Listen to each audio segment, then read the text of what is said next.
आज मैं आपके साथ डिटेल समरी शेयर करूंगा the little book that builds wealth, जिसके ऑथर हैं पैट डॉसी। इस वीडियो को पूरा देखने के बाद आप स्टॉक मार्केट में ऐसी कंपनीज को ढूंढ पाएंगे जिनके पास बहुत बड़ा एक इकोनॉमिक मोट होगा और उनमें इन्वेस्टेड रहकर आप लॉन्ग टर्म तक वेल्थ बना सकते हैं, क्योंकि जितना बड़ा इकोनॉमिक मोट होता है उतना ही डिफिकल्ट होता है कंपटीशन के लिए इनको हराना, जिससे आप अच्छे रिटर्न्स कमा सकेंगे। आप सीखेंगे आज इकोनॉमिक मोड्स क्या होता है, इकोनॉमिक मोड्स इंपॉर्टेंट क्यों है स्टॉक्स खरीदने के लिए, कैटेगरीज क्या क्या हैं इकोनॉमिक मोड्स की, और वीडियो के एंड में मैं आपके साथ कंक्लूजन शेयर करूंगा। सबसे पहले ऑथर के बारे में जान लेते हैं। इस बुक के ऑथर हैं पैट डॉसी, जो इक्विटी रिसर्च डायरेक्टर रह चुके हैं morningstar.com कंपनी में साल 2000 से लेकर 2011 तक। मॉर्निंगस्टार एक अमेरिकन फाइनेंशियल सर्विसेज कंपनी है। मॉर्निंगस्टार में रिटेल इन्वेस्टर को market research, stock analysis, portfolio building tools available किया जाता है, जिससे वो अपने इन्वेस्टमेंट को खुद मैनेज कर सके। पिछले 10 सालों से ये डॉर्सी एसेट मैनेजमेंट कंपनी को रन करते हैं और इनकी बिजनेस फिलॉसफी वैल्यू इन्वेस्टिंग पर बेस्ड है और ये वॉरेन बफेट को अपना आइडल मानते हैं। इसीलिए इनकी बिजनेस स्ट्रैटेजी ये है कि अपने क्लाइंट्स के पैसों को सिर्फ 10 से 15 कंपनीज में इन्वेस्ट करना है लॉन्ग टर्म के लिए, और उन 10 से 15 कंपनीज के पास कॉम्पिटिटिव एडवांटेज होता है अपने इंडस्ट्री में। साथ ही साथ डॉर्सी एसेट मैनेजमेंट कंपनी तब इन्वेस्ट करती है जब कंपनीज की शेयर्स सस्ते में बिक रही होती है उनके रियल वैल्यू से। इसी वजह से इनके क्लाइंट्स को बहुत ही बेहतरीन रिटर्न्स मिलता आ रहा है। चलिए इकोनॉमिक मोड्स को समझते हैं। इकोनॉमिक मोड को समझने के लिए मैं आपके साथ 2 स्टोरी शेयर करता हूं, जिससे कि आप इस कॉन्सेप्ट को बहुत अच्छे से समझ पाएंगे। पहली स्टोरी है एक फिक्शनल कैरेक्टर रवि की और दूसरी मेरी पर्सनल रियल स्टोरी है। तो चलिए रवि की स्टोरी पहले देखते हैं। बैंगलोर के एक टेक कंपनी में रवि की नौकरी लग गई थी एज अ सॉफ्टवेयर डेवलपर अपने कॉलेज प्लेसमेंट्स में। पर रवि को डर इस बात का था कि उसका रिपोर्टिंग मैनेजर कहीं नेगेटिव ना निकल जाए, वरना लाइफ हेल हो जाएगी उस कंपनी में काम करने में। तो जब वो अपने ऑफिस पहुंचा तो उसने देखा कि मोस्टली वहां लोग अपने लेट 30s एंड 40s में हैं और वहां एक फ्रेंडली एनवायरनमेंट था, यानी सब एक दूसरे के साथ बातचीत कर रहे हैं। यहाँ तक कि कुछ एम्प्लॉइज रवि के वेलकम करने के लिए गेट पे भी खड़े थे और उन्होंने बहुत ही अच्छे तरीके से ऑफिस टूर भी कराया और कुछ गिफ्ट्स भी दिया रवि को। रवि ने यह भी नोटिस किया कि फ्रेंडली एनवायरनमेंट के बावजूद भी सब लोग काफी प्रोडक्टिव है। एम्प्लॉइज अपने रिस्पॉन्सिबिलिटी को समझते थे और उन्हें टाइम पे पूरा भी करते थे।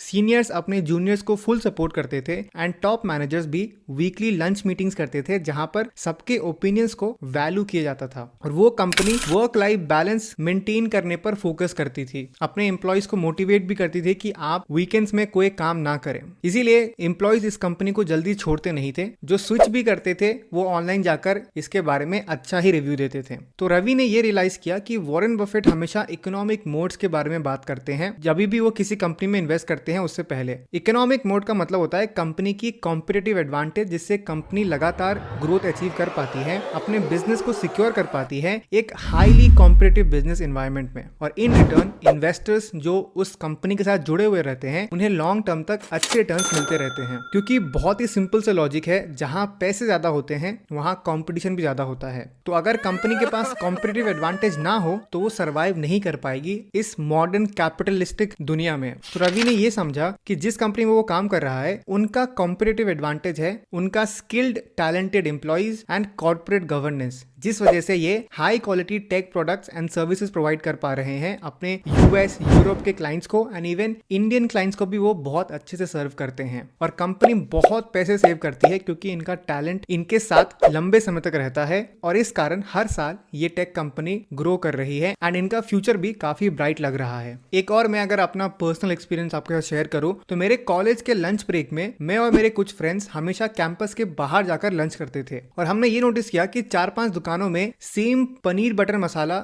सर्व किया जाता था, पर उनमें से एक दुकान पर हमेशा भीड़ होती थी और बाकी दुकानों पर बहुत कम लोग जाया करते थे। अब मैं एंड मेरे फ्रेंड्स ये सोच में पड़ गए कि चलिए मान लेते हैं कि बड़े कंपनीज के पास पैसे हैं, रिसोर्सेस हैं, ट्रेनिंग है, जिसकी मदद से वो अपने कंपनी को अपने कॉम्पिटिटर से बेटर बना सकते हैं। पर इन दुकानों में ये डिफरेंस क्यों है? क्योंकि प्रोडक्ट सेम है, जो रॉ मटेरियल आता है वो भी सेम जगह से आता है, ऊपर से प्राइस भी लगभग सेम है, फिर भी ऐसा क्यों है कि एक दुकान की सेल बाकी दुकान से 10 गुना ज्यादा है? तो मैंने इसका रीजन ढूंढने के लिए दुकान के ओनर से पूछा तो उन्होंने कहा कि उनके पास एक स्पेशल तरीके की रेसिपी है जो यूज करते हैं, जो उनके दादाजी ने डेवलप की थी बहुत सालों पहले, जिस कारण ये पनीर बटर मसाला का टेस्ट थोड़ा डिफरेंट है बाकी के दुकानों से और लोग दूर दूर से इस दुकान में सिर्फ पनीर बटर मसाला खाने आते थे। तो यहाँ भी इस दुकान का इकोनॉमिक मोट या कॉम्पिटिटिव एडवांटेज है इनका ये स्पेशल रेसिपी। तो इस लॉजिक से हम और आप स्टॉक मार्केट में इन्वेस्ट करके भी बहुत अच्छे रिटर्न्स कमा सकते हैं, ऐसी कंपनीज में इन्वेस्ट करके जिनके पास एक या कई सारे कॉम्पिटिटिव एडवांटेज हो।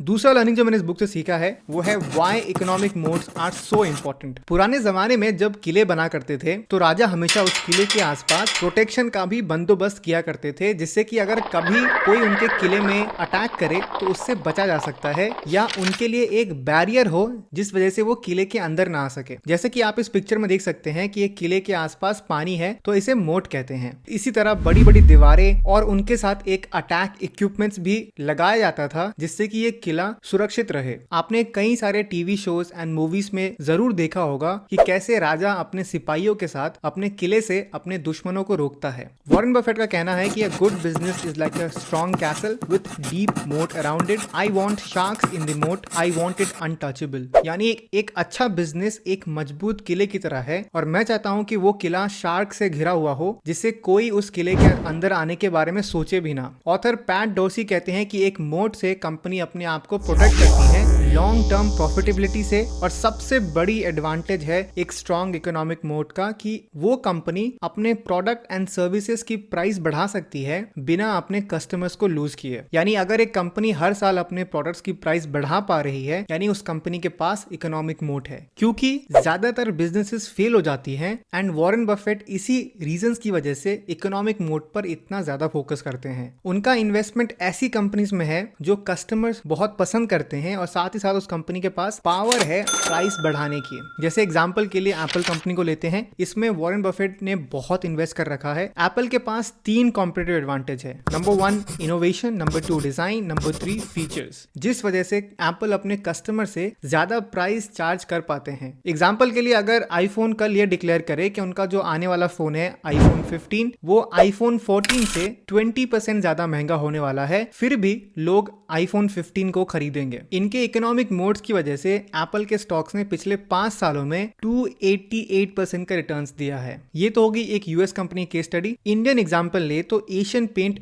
बहुत ही अच्छा एग्जांपल है। एशियन पेंट इंडिया की लीडिंग पेंट कंपनी है। इनका बहुत ही स्ट्रॉन्ग ब्रांड प्रेजेंस है। इस कंपनी का मोट है इनका distribution network, extensive product range and continuous innovation का। एशियन पेंट्स के फाउंडर चंपक लाल चौकसी ने 1970s में पूरे इंडिया का सबसे पहला सुपर कंप्यूटर खरीदा था 8 करोड़ में, और इन्हीं डेटा ड्रिवन टेक्नोलॉजीज की वजह से एशियन पेंट के पास बहुत सारा डेटा है अपने डीलर्स का कि कब कौन से प्रोडक्ट किस कलर में कितने क्वांटिटी में बिक रहा है, जिससे कि 90% एक्यूरेसी से एशियन पेंट्स डेली अपने डीलर के पास ट्रक भेज देते हैं रिक्वायरमेंट्स की। और इस टेक्नोलॉजी की वजह से कंपनी ज्यादा मार्जिन चार्ज कर पाती है और डीलर्स के पास भी हमेशा प्रोडक्ट्स रहते हैं बेचने के लिए, जिससे कि उनको इन्वेंट्री मैनेजमेंट का भी कॉस्ट बचता है। पिछले 5 सालों में एशियन पेंट्स ने 154% का रिटर्न्स दिया है। तो दोनों एग्जांपल में यानी एप्पल एंड एशियन पेंट्स के इकोनॉमिक मोड्स बहुत बड़ा रीजन है उनके सक्सेस का। ऑथर इस बुक में कहते हैं कि अगर मेरे पास 2 चॉइसेस हैं इन्वेस्टमेंट के लिए, नंबर 1 ऐसी कंपनी में इन्वेस्ट करो जिनके पास कोई भी इकोनॉमिक मोड नहीं है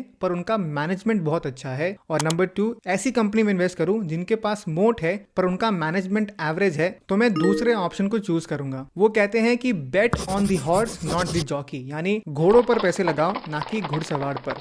अब आते हैं तीसरे इन्वेस्टिंग स्ट्रैटेजी पे जो है कैटेगरीज ऑफ मोड। ऑथर ने 4 तरीके के मोड्स को एक्सप्लेन किया है। Number 1 intangible assets, number 2 customer switching cost, number 3 network effect, number 4 cost advantages. चलिए एक एक करके इनको समझते हैं। इंटैंजिबल एसेट्स, इसका सिंपल सा डेफिनेशन है an asset that is not physical in nature. Company का brand value, goodwill, brand recognition, intellectual properties जैसे पेटेंट, ट्रेडमार्क्स, कॉपीराइट्स, ये इंटैंजिबल एसेट्स हैं। जैसे ऑथर बात करते हैं टिफनी कंपनी की, जो कि यूएस की लग्जरियस ज्वेलरी ब्रांड है, और इनका ब्रांड वैल्यू की वजह से ये अपने कस्टमर से ज्यादा चार्ज करते हैं जिन्हें भी लग्जरी ज्वेलरी चाहिए होती है स्पेशल ओकेजन्स के लिए, जैसे शादी, एंगेजमेंट या गिफ्ट के लिए, तो पहला नाम टिफनी ही आता है यूएस में। वैसे ही इंडिया में तनिष्क है जो कि प्रीमियम लग्जरी ज्वेलरी ब्रांड है, इनके प्रोडक्ट्स के लिए भी कस्टमर ज्यादा पे करते हैं कंपेयर टू इनके कंपटीशन से। अब आते हैं दूसरे मोड पे जो है कस्टमर स्विचिंग कॉस्ट। इसे डिटेल में समझने के लिए आपसे मैं एक क्वेश्चन पूछता हूँ, आपने लास्ट कब अपना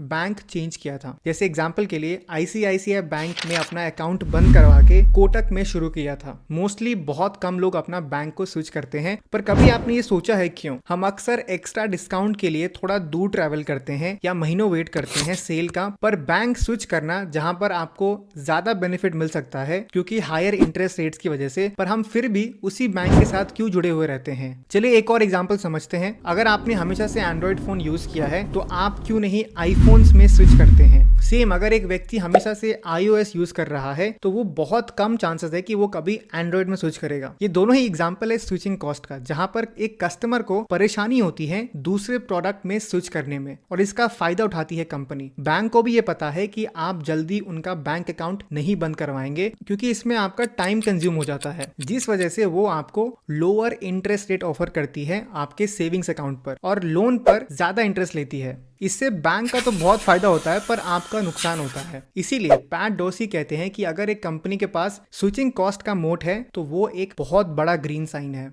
तीसरा मोड है नेटवर्क इफेक्ट। ये बहुत ही इंटरेस्टिंग मोड है जहां पर किसी भी कंपनी की वैल्यू बढ़ जाती है जितने ज्यादा पार्टिसिपेंट्स उनके अंडर में आ जाते हैं, जिससे कि कंपटीशन के लिए मुश्किल हो जाता है compete करना। एग्जाम्पल, फेसबुक को करोड़ों लोग यूज करते हैं तो इनके पास एक नेटवर्क का मोड है, जिस वजह से आप कल को अगर फंडिंग लेने के बाद भी एक सिमिलर ऐप बनाते हैं तो आपके लिए बहुत मुश्किल होगा फेसबुक को बीट कर पाना। इसीलिए आप देखेंगे कि व्हाट्सएप को बीट करना फिलहाल तो बहुत ही मुश्किल है क्योंकि इनके पास बहुत बड़ा यूजर बेस है। उसी तरह जिस कंपनी के पास ज्यादा कस्टमर्स होते हैं उनके पास नेटवर्क इफेक्ट का मोड रहता है। इंडियन एग्जांपल शेयर करूं तो ओला, फ्लिपकार्ट, जोमैटो कुछ एग्जांपल्स हैं नेटवर्क इफेक्ट मोड्स का। अब आते हैं चौथे कैटेगरी ऑफ मोड पे जो है cost advantage mode. Cost advantage mode एक ऐसा कॉम्पिटिटिव मोड है जहां एक कंपनी के पास कुछ यूनिक प्रोसेसेस होते हैं जिससे कि आप product and services low cost में बना सकते हैं अपने कॉम्पिटिटर से। इस इकोनॉमिक मोड की वजह से वो कंपनी ज्यादा प्रॉफिट मार्जिन अचीव करती है अपने प्रोडक्ट को सस्ते प्राइस में बेचकर। एग्जांपल के लिए टीसीएस यानी टाटा कंसल्टेंसी सर्विसेज इंडिया की one of the largest IT services company है और इनका सबसे बड़ा इकोनॉमिक मोड है इनका कॉस्ट एडवांटेज का। अगर बात करें बाकी आईटी सर्विसेज कंपनी जो यूएस एंड यूरोप में है, उनसे बहुत सस्ते प्राइस पर TCS high quality software development and IT services provide करती है। तो ये था 4 इकोनॉमिक मोड जो इस बुक में समझाया गया है। तो आपके लिए एक सिंपल सा क्वेश्चन ये है कि जियो के पास कौन सा इकोनॉमिक मोड है? आप मुझे जरूर कमेंट में बताइए। अब आते हैं कंक्लूजन पे। तो इस बुक में सिंपली हमें ये सिखाया गया है, हमें हाई क्वालिटी कंपनीज में इन्वेस्ट करना है जिनके पास कॉम्पिटिटिव एडवांटेज हो। इसका फायदा ये होता है कि इन्वेस्टर लॉन्ग टर्म तक स्टेबल वेल्थ बना पाता है। कॉम्पिटिटिव एडवांटेज या इकोनॉमिक मोड से एक कंपनी अपने कॉम्पिटिशन से बेहतर परफॉर्म करता है, जिससे कि कंसिस्टेंट प्रॉफिट भी आती है कंपनी के पास। तो नेक्स्ट टाइम जब भी आप किसी कंपनी में इन्वेस्ट करते हैं तो सबसे पहला क्वेश्चन आपका ये होना चाहिए कि कंपनी का इकोनॉमिक मोड क्या है। उम्मीद करता हूं मेरी ये वीडियो समरी आपको अच्छी लगी होगी। The little book that builds wealth by Pat Dorsey. अगर आपके पास अभी और टाइम है तो आप मेरी बाकी वीडियोस को भी जरूर देखिए, कम टाइम में पूरी बुक की नॉलेज गेन करने के लिए। मेरा गोल इस चैनल से ये है कि मैं इंडिया में फाइनेंशियल अवेयरनेस को बढ़ाना चाहता हूं अपने वीडियोस से, तो आप मुझे सब्सक्राइब कर सकते हैं रेगुलर वीडियोस के लिए। मैं मिलूंगा आपसे नेक्स्ट वीडियो में, तब तक के लिए कीप रीडिंग, कीप ग्रोइंग।